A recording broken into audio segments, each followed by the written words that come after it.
Hey guys, what's going on? It's Blade again from Cardio Security, and today we've got a big one.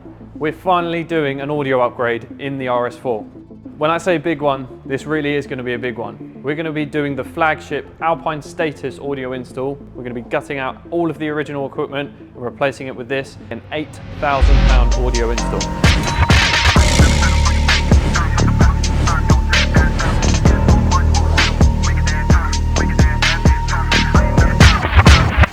How the car is now is essentially stock.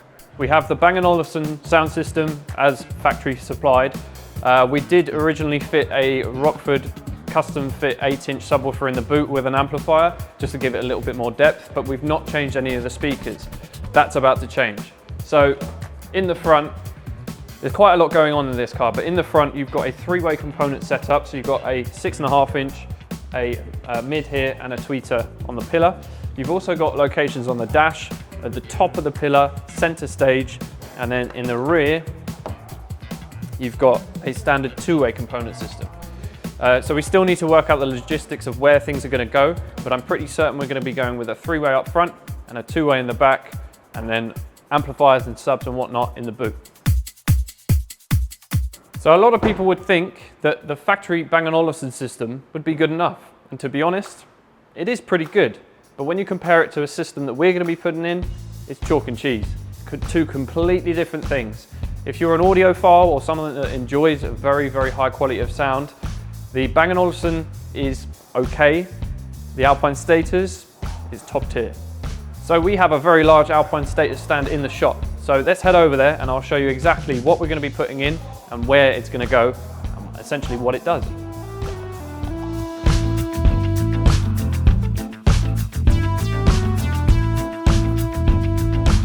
So the products that we're going to be using in this car is something we've been quite excited to put into a car and actually demo for quite a while. Now these use a very complex design of components and materials to make them as good as they can be. So they use a carbon fiber backed cone, a double gathered surround as the suspension, and an aluminium die cast basket. Very, very high quality components used in these speakers. These are high-res certified, so essentially that means these will play up to 40 kilohertz. So you may not be able to hear 40 kilohertz, but from what I've been told, you can feel 40 kilohertz. Or being able to play that frequency are high-res certified. And as well as that, these are around 88 decibel sensitivity, which again is very good for around 100 watts of RMS power. So these will be a very, very high quality sound.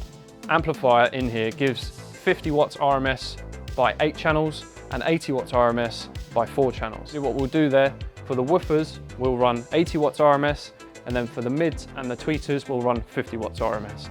Being a smaller speaker, they can't handle as much power, so it's a much more sensible idea to run the lower power to the mids and tweeters. It's still going to be plenty loud enough. We're going to be using 2 of the 11-inch subwoofers, the HDZ 110s. That's going to be put into a enclosure of some kind. We're not sure yet if we're going to go sealed or ported, but for an SQ build, majority of the time you're going to want to go for a sealed box. It just tends to reproduce the frequencies a little bit cleaner. And then to power the subs, obviously the subs will handle 400 watts RMS a piece. So we're going to then power them by the HDA M80, which is the monoblock amp that they provide with this kit. Now this will give us 800 watts RMS at 2 ohm, which is perfect. These are 4 ohm subs. So it's going to be absolutely perfect to power these and keep them in a safe kind of power range and play them perfectly. Okay, so that's enough of me talking about it. Let's get it into the workshop, let the guys strip it all down and see what we're working with. Let's get it in there.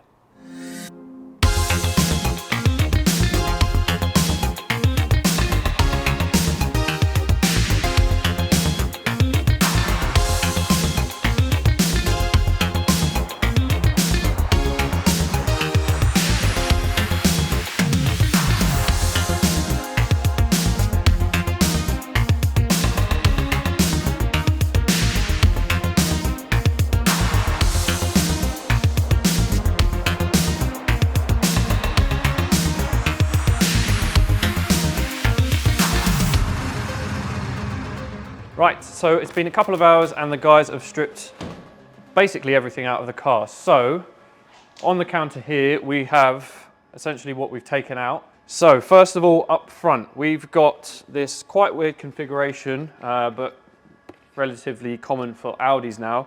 It's an 8-inch location, but as you see, it's like almost a 4x6 oval sized speaker on its side. So this is basically the door woofers. Obviously, Alpine don't do a speaker this size. So what we're going to do in that location is do the Status 6.5 inch with a speaker adapter to make that fit in that location. And then higher up in the door, you have this 4-inch mid, which is for your vocals and kind of mid tones. So we're going to do the 3-inch mid from the Alpine Status 3-ways. And then up in the pillar, the main tweeter is this one here. This is going to be replaced by the shallow Alpine Status tweeter. So that's that. In the rear, you've got the standard 6.5-inch woofer and the tweeter, pretty common in these. So we're going to be doing basically the same thing, but without the mid. So you've got 6.5-inch woofer and tweeter. So we're going to be replacing all of that. We're deciding to go for 2 of the HEZ 110 11-inch subs. So we're going to go 2 of these in a custom-made sealed enclosure at the back of the boot. And then obviously we're going to mount the amps and stuff around that. We're going to let the guys crack on. We'll update you in a minute.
Okay, so we're back in the car. Just wanted to show you the kind of extent that we've had to go with this vehicle to make this work. So, as I said earlier, the door woofers are quite an odd shape. Normally, you'd find the grills to be fully perforated. In this, it's only perforated around this area to let the sound through. So manually perforate through all of the hidden grill area to where it's not perforated. So we've had to do that painstakingly by hand. Steve's done that by himself, and he's done quite a good job, to be fair. So we just need to clean off this chalk mark, and it's going to look no different to factory. So it's going to be pretty good, I think. So this is the boot as it stands at the moment. Now, as I said, we already had an install previously done in here. So we have the Airlift install under this grey panel here, and then there was a finishing panel on top, and we had a Rockford Fosgate amp at the back. Now, obviously, the back side of it, this is not going to be utilised anymore. So that amp rack or mount is not going to be used. We're going to be basically building an enclosure to sit on top of there, and then we're going to be mounting the 12-channel amp and DSP by Alpine inside the box, kind of half sunken into the box, so that would be quite nice. And then they've kind of mocked up this amp rack here, or amp mount, for the mono amp that's going to be driving the subwoofers.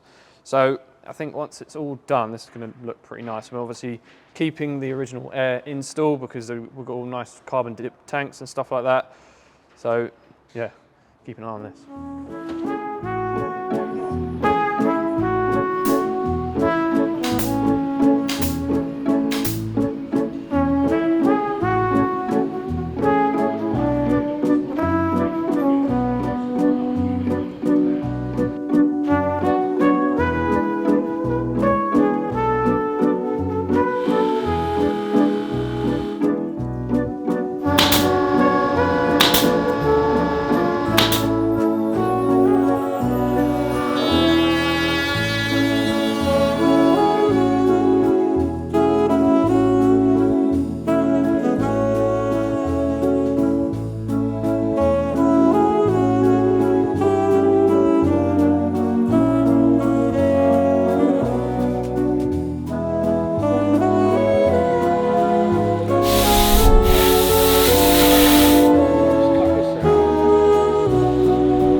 we did run into a small issue, essentially just trying to get the system to play correctly.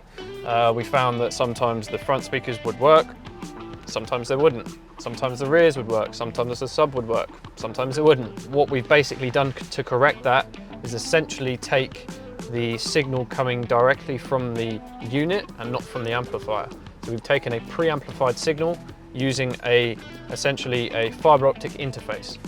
That's allowed us to take the fiber optic signal from the unit, which is completely clean and flat, one signal coming in, and then run an optical cable from that directly to the amplifier. So it's an even better outcome, meaning that we get a very clean, crisp, flat, untuned, unprocessed signal into our processor, and then we can do what we need to with that.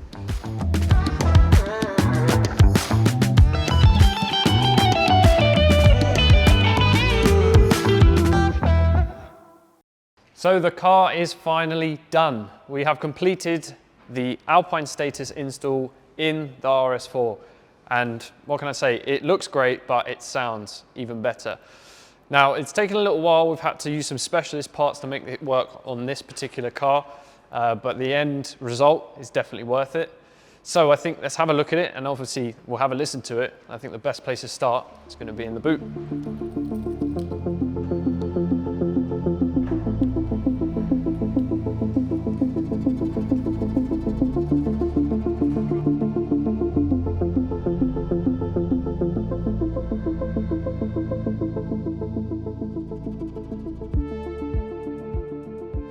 In the back, this is where the exciting bit is. So, as you can see, we've utilised the original boot build that we did back in the day. Now this is obviously all lit up LEDs with the boot, so when you open the boot it's all lit up, and it's also on a separate switch. And we've then utilised the back end of the boot to custom fabricate a sealed enclosure for the two 11-inch subs, and then we've mounted the 12-channel amp-in processor in the middle, again with nice white LEDs around it. Over the right-hand side, we've got the mono amp that is powering both subs. This is where the Rockford sub was actually fitted in the custom enclosure in this side. So we've taken that out, utilised that area for our amp, and there's a few other electronic bits behind. So this, like I said, this is the exciting bit. This is where everyone comes and looks and goes, wow, looks really cool. We've gone for a sealed enclosure purely for kind of more SQ style music and SQ style bass. Sealed enclosures reproduce a little bit more of a cleaner sound and generally are much smaller, so we've still got plenty of boot space to use. So we've also tried to keep in theme with the existing boot build with the Alcantara floor that we did. So we wrapped the enclosure cover in Alcantara as well as the amp cover or amp surround that's on this side. Just in terms of making this boot work and correct volume for the subs and stuff like that, it's been a lot of man hours just in this end of the car, not to let alone the front and the rear door speakers. Right, now for the bit that I've been waiting for. Let's close the boot, jump inside and listen to this Alpine Status system sing. Now, obviously this car came with the Bang & Olufsen system, so this is, I believe, 16 or 18 speakers. Quite a lot going on in here. We couldn't replace everything because due to size restrictions and stuff like that, but possibly that might be something we could upgrade to in the future. So yeah, without further ado, let's have a listen. Now, unfortunately, we do have to listen to royalty-free music because YouTube doesn't allow us to listen to the music that we really like. But you can get an overall idea of how it sounds, and so can I.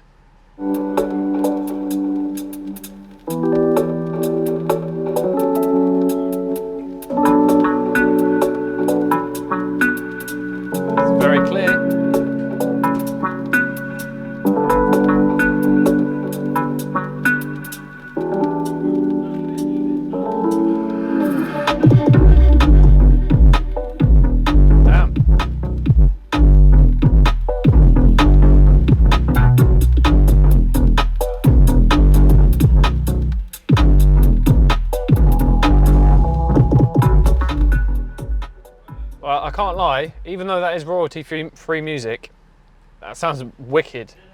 I mean, the start of the song, you've got a lot of the mid-tones and treble coming through, And it's very spatial as well. You have a lot of everything from around you. There's not just like in the front stage or in the back stage or just sounds like it's coming from the doors. It's all around you. It's like a cinema effect kind of. Very, very clear. And then that bass hit, I wasn't expecting that, to be honest. Those subs really do pound, and I was barely even turning it up then. So yeah, I think it was definitely a good idea to go for those sealed boxes. Let's try something a little bit more hip hoppy style. What I need to get spicy, more taste test, come bite me. I'm icy, way too icy. I get paper, I'm big screen, I'm spiky. I'm fine, just fine. Too wavy, I can tell they wanna get like me. I'm fine, just fine. Yeah, that's brilliant. Absolutely top notch. I mean, the bass is not just boomy. You've got really low frequency bass coming through as well. You can feel it in the whole car, feel it in your chest. There's very few subs that can really do that with the limited, I say limited, amount of power that they're getting and the very small enclosures that they're in. So yeah, I'm really impressed, to be honest. Right guys, so that does it for the car. I mean, it's complete, it's done, and it sounds fantastic. As I said, when this car came into the workshop, it had a Rockford subwoofer in a custom enclosure, but that was it. It had the Bang & Olufsen sound system, the factory sound system that came with the car, and it was in dire need of an upgrade, really. We can't really have a car with stock audio. Obviously, it had a sub, but everything was the same. The difference between this, how it is now, and the Bang & Olufsen is night and day.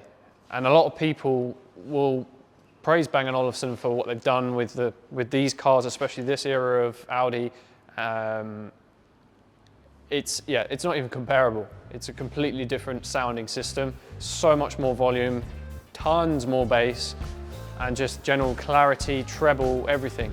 And remember, we've only got essentially 12 speakers in this car when it would have had 18 or 19 speakers in it. So it's not all about how many speakers you've got in the car, it's about what speakers are in the car and what you've done with it. Now to quickly run through essentially the cost side of the equipment. It's not cheap, I'm not gonna lie to you. This kind of build with all of the audio equipment, not including the kind of the extra boot build we've done for the Air and stuff like that, because that was already there. But the audio equipment, the install actual cost, the labor side of things, the module that we've had to use to make it work, you're going to be looking in the region of about £8,500. So yeah, essentially this is some of the best equipment that you'll get from Alpine and the majority of audio manufacturers. So if you do want to find out a bit more about the equipment that we've fitted into this car, there will be everything that we've done in this car in the description and also linked to our website as well, so you can see pricing and whatnot. And obviously you don't have to go for this full setup like this. You could just do the door speakers if you wanted to. You could do it bit by bit. You don't have to go all balls to the wall kind of setup like this. And this is pretty much universal. I mean, a 6.5-inch component can fit into thousands of different cars. So this is not like something you have to fit into a high-end vehicle. You could put this into anything. But yeah, fantastic, fantastic sounding system. Right, so that's it from me. I hope you've enjoyed this video. Make sure you like, share, and subscribe as always, and I will see you in the next one.